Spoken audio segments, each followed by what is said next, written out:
Assalamualaikum warahmatullahi wabarakatuh. Salam sejahtera bagi kita semua. Pertama-tama marilah kita panjatkan puji dan syukur kepada Allah Subhanahu wa taala karena telah memberikan kita rahmat dan karunia lah sehingga pada hari ini kita masih diberi kesempatan untuk melaksanakan presentasi. Adapun judul yang saya angkat yaitu implementasi kode etik dalam meningkatkan kinerja guru. Dan adapun judul kasus yang saya angkat yaitu kasus guru melanggar aturan atau norma-norma kode etik profesinya.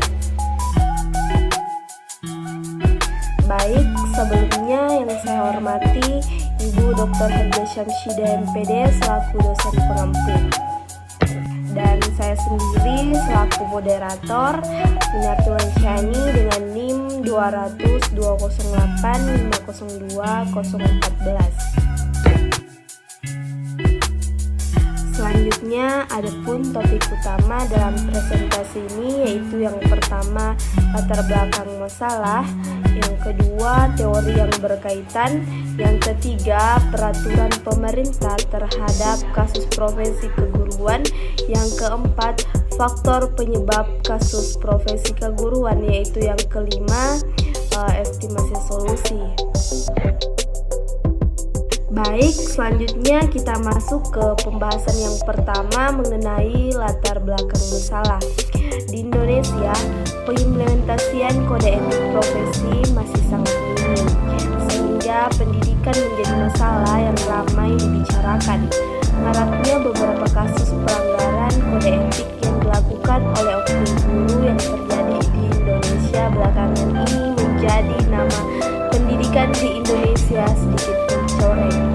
Faktanya, masih ada beberapa oknum guru yang belum bisa dijadikan sebagai suri tauladan, baik ketika di dalam atau di luar sekolah. Selain itu, ada pula oknum guru yang menyimpang atau melakukan pelanggaran terhadap norma-norma dalam menjalankan tugas profesinya.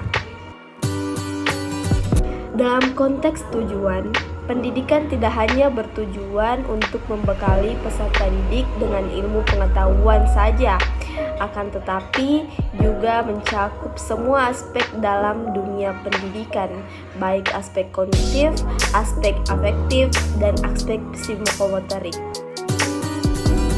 Baik, selanjutnya adapun pembahasan yang kedua yaitu mengenai teori yang berkaitan terhadap implementasi kode etik dalam meningkatkan kinerja guru, yaitu yang pertama kompetensi sosial, dan yang kedua kompetensi pedagogik, yang ketiga kompetensi kepribadian, yang keempat kompetensi sosial, dan yang kelima kompetensi profesional.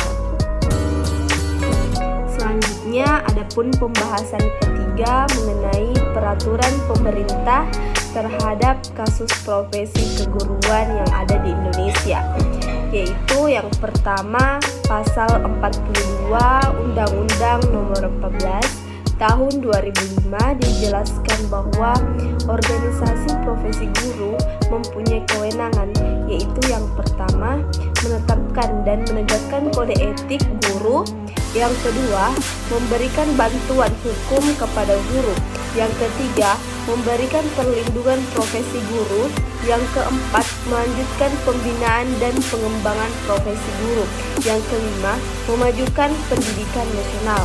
Baik, selanjutnya yang kedua yaitu di dalam Undang-Undang Nomor 14 Tahun 2005 terdapat aturan yang menjelaskan bahwa kode etik guru, profesional guru, dan nilai-nilai agama yang harus dimiliki oleh setiap guru karena menjadi salah satu syarat utama mewujudkan pendidikan yang bermutu.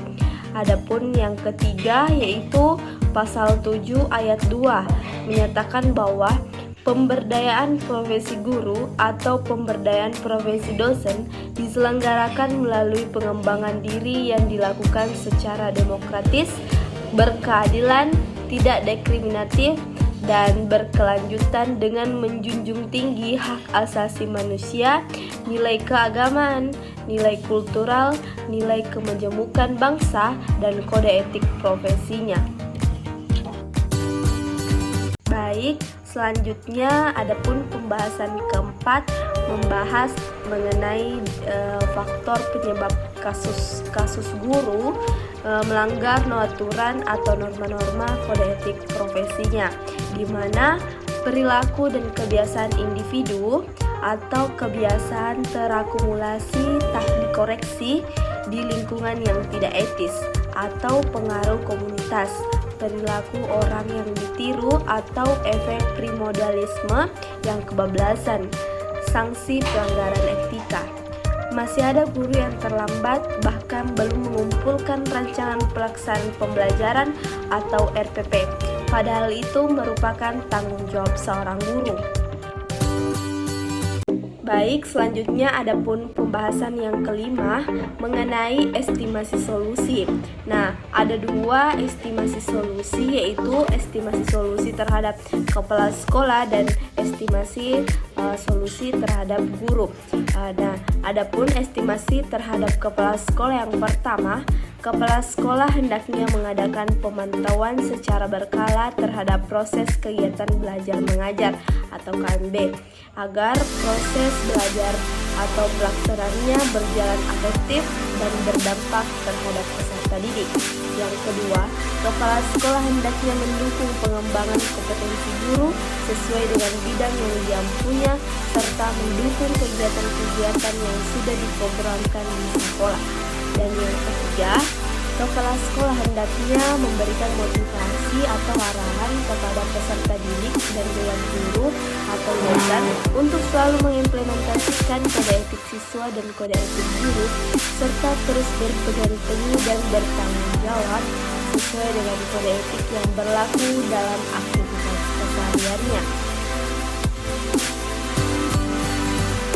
Adapun estimasi solusi terhadap guru, yaitu yang pertama, guru hendaknya menyadari tugas pokok, fungsi dan tanggung jawab serta selalu meningkatkan kompetensi diri dan kedisiplinan sesuai dengan kode etik profesi yang berlaku.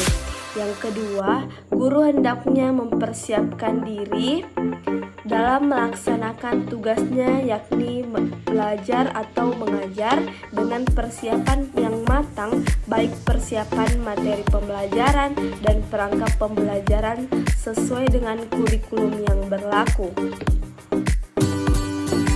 Nah, setelah membaca kelima pembahasan dalam presentasi saya, adapun kesimpulan yang saya bacakan yaitu implementasi kode etik guru dalam meningkatkan kinerja guru adalah dilakukan dengan keteladanan, pembiasaan, penciptaan lingkungan yang terkondusif, terbuka, tanggung jawab dan adil, dan dilaksanakan berdasarkan nilai-nilai agama dan Pancasila, nilai-nilai kompetensi pedagogik dan nilai-nilai jati diri, harkat dan martabat manusia yang meliputi perkembangan kesejahteraan jasmani, emosional, intelektual, sosial, spiritual dalam melaksanakan tugas pokok dan fungsinya sebagai guru. Baik, mungkin itu saja yang perlu saya sampaikan.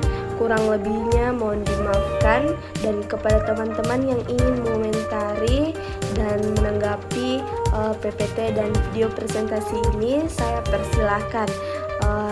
Itu saja yang perlu saya sampaikan. Assalamualaikum warahmatullahi wabarakatuh.